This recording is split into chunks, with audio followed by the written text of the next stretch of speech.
Una persona lanzó un puñado de piedras contra la casa de los Jersik, dijo Alan con voz baja, y esperaba tranquilizante. Sí, señor, asintió Brian casi en un suspiro. Creo que sí. Me imagino que pudo haber sido eso. Pensé que estaban peleando, pero pudo haber sido alguien que arrojaba piedras. Crash, boom, bang. Toda la perorata era una mentira más grande que una casa, pensó Alan, pero no lo dijo. ¿Pensaste que estaban peleando? Sí, señor. ¿Fue eso lo que pensaste realmente? Sí, señor. Alan suspiró. Bueno, ahora ya sabes lo que era, y sabes que fue algo malo. Lanzar piedras a las ventanas de otras personas es un asunto muy serio, aun cuando no tenga consecuencias. Sí, señor. Pero esta vez sí tuvo consecuencias. Lo sabes, ¿verdad, Brian? Sí, señor. Esos ojos que lo mirabas desde el rostro calmado, pálido. Alan empezó a comprender dos cosas. Este chico quería decirle lo que había ocurrido, pero era casi seguro que no lo hiciera. Te ves muy triste, Brian. Sí, señor. Sí, señor, significa... ¿eso que estás triste? Brian asintió y 2 lágrimas más brotaron de sus ojos y rodaron por las mejillas. Alan sintió 2 fuertes emociones conflictivas, profunda lástima y exasperación frenética. ¿Por qué estás triste, Brian? Cuéntame. Acostumbraba a tener un sueño muy bonito, dijo Brian con una voz que casi no podía oírse. Era tonto, pero era muy bonito de todos modos. Era acerca de la señorita Radcliffe, mi maestra de lingüística. Ahora sé que era estúpido. Antes no lo sabía, y eso era mejor. Pero ¿sabe qué? Ahora sé más que eso. Esos ojos oscuros, terriblemente infelices, se alzaron para encontrarse de nuevo con los de Alan. El sueño que tengo, en el que el monstruo lanza las piedras, me asusta, comisario Pangborn. Pero lo que me pone triste son las cosas que sé ahora. Es como cuando uno sabe cómo hace los trucos el mago. Ladeó un poco la cabeza y Alan habría jurado que Brian estaba mirando la correa de su reloj. A veces es mejor ser tonto. Ahora lo sé. Alan puso una mano sobre el hombro del chico. Brian, dejémonos de tonterías, ¿quieres? Dime lo que sucedió. Dime lo que viste y lo que hiciste. Fui a verlos para preguntarles si querían que les limpiara la nieve de la entrada este invierno, dijo el chico con una voz mecánica, memorizada, que atemorizó a Alan. El chico se veía como cualquier chico común y corriente. Tenis Converse, pantalones de mezclilla Levi's, una camiseta con un letrero de Bart Simpson. Pero sonaba como un robot, que ha sido programado mal, y ahora está en peligro de sufrir una sobrecarga. Por primera vez, Alan se preguntó si Brian Ross, que habría visto que era uno de sus propios padres quien lanzaba las piedras a la casa de los Jersey. Oí ruidos, continuó el chico. Hablaba en sencillas oraciones concisas. Se expresaba del mismo modo que se entrena a los detectives de la policía para que declaren en la corte. Eran ruidos que atemorizaban, golpes y estruendos y cosas que se rompen. Así que me fui lo más rápido que pude. La señora de la casa de junto había salido al pórtico. Me preguntó qué estaba pasando. Creo que ella también estaba asustada. Sí, asintió Alan. Gillian Mislaburskis. Hablé con ella. Tocó la nevera Playmate que Brian llevaba toda torcida en la canastilla de la bicicleta. No le pasó desapercibida la forma en que Brian apretó los labios cuando lo hizo. ¿Llevabas esta nevera el domingo en la mañana, Brian? Sí, señor, dijo Brian. Se limpió las mejillas con el dorso de las manos y observó con cautela el rostro de Alan. ¿Qué había dentro? Brian no respondió, pero Alan pensó que le temblaban los labios. ¿Qué había dentro, Brian? Brian siguió en silencio. ¿Estaba llena de piedras?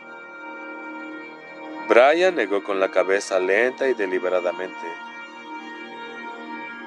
Por tercera vez, Alan preguntó, ¿qué había dentro? Lo mismo que ahora, susurró Brian.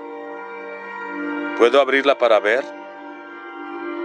Sí, señor, dijo Brian con la misma voz lánguida. Creo que sí. Alan giró la tapa hacia arriba, hacia un lado y miró en el exterior. Estaba llena de estampas de béisbol, tops, fleers, donruss. Son las repetidas. Las llevo conmigo a todas partes, dijo Brian. ¿Las llevas a todas partes? Sí, señor. ¿Por qué, Brian? ¿Para qué llevas una nevera llena con estampas de béisbol todo un día? Todo el día. Ya se lo dije, son repetidas. Nunca se sabe cuándo habrá oportunidad de hacer un buen cambio. Todavía estoy buscando una de Joy Foy. Estuvo en el equipo Sueño Imposible en 1967. Y una de Mike Greenwell cuando era novato.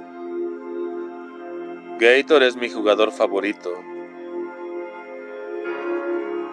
Y Alan creyó que veía un leve destello fugitivo de diversión en los ojos del chico.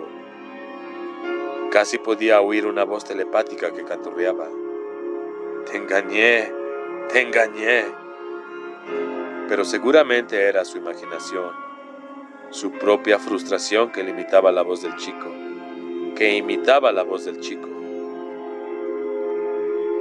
¿No era eso? Bueno, ¿qué esperabas encontrar en la nevera de cualquier modo?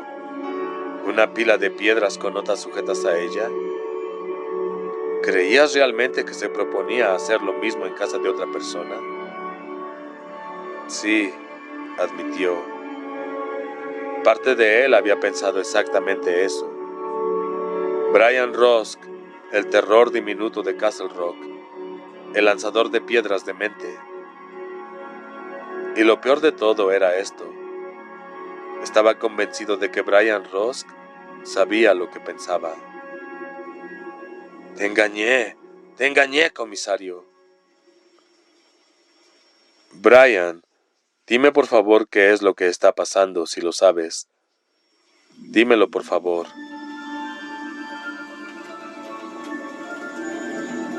Brian colocó la tapa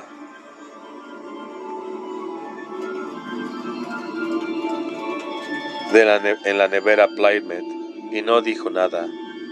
Hizo un pequeño sonido, snick, en la somnolienta tarde de otoño. ¿No puedes decírmelo? Brian asintió lentamente, implicando, pensó Alan, que él tenía razón. No podía decirlo. Dime esto al menos. ¿Tienes miedo? ¿Tienes miedo, Brian? Brian asintió de nuevo, con la misma lentitud.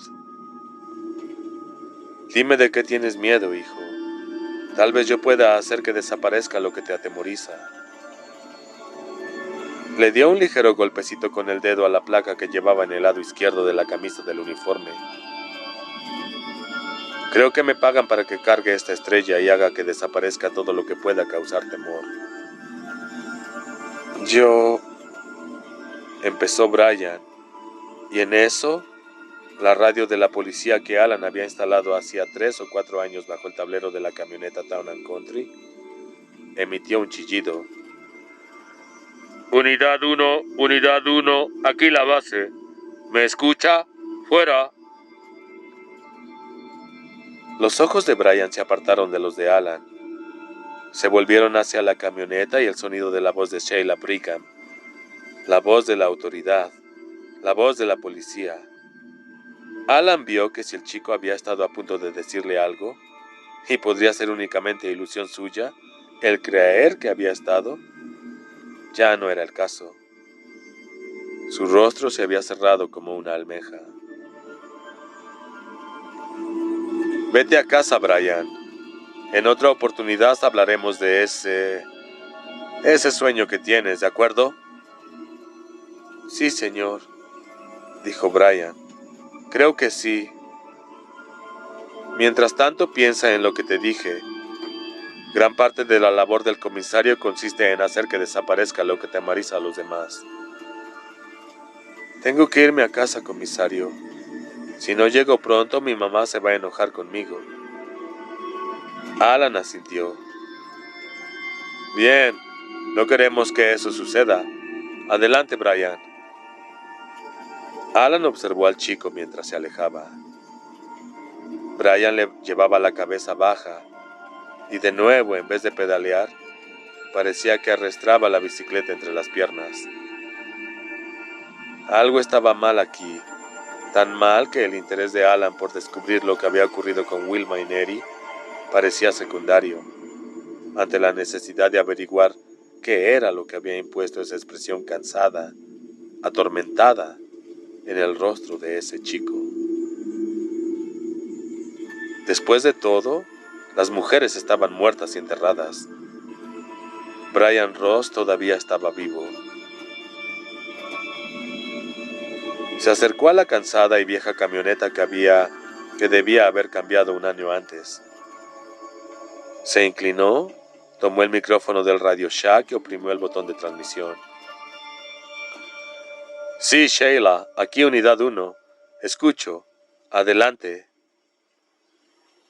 Henry Payton te llamó, Alan, dijo Sheila. Me pidió que te diga que es urgente. Quiere que te enlaces con él, ¿entendido? De acuerdo, respondió Alan. Sintió que se le aceleraba el pulso. Me llevará un par de minutos, ¿entendido? Está bien, aquí espero. Fuera, Unidad 1. Alan se recargó contra el lado del vehículo en la sombra moteada, el micrófono en la mano, en espera de enterarse de lo que era urgente en la vida de Henry Payton.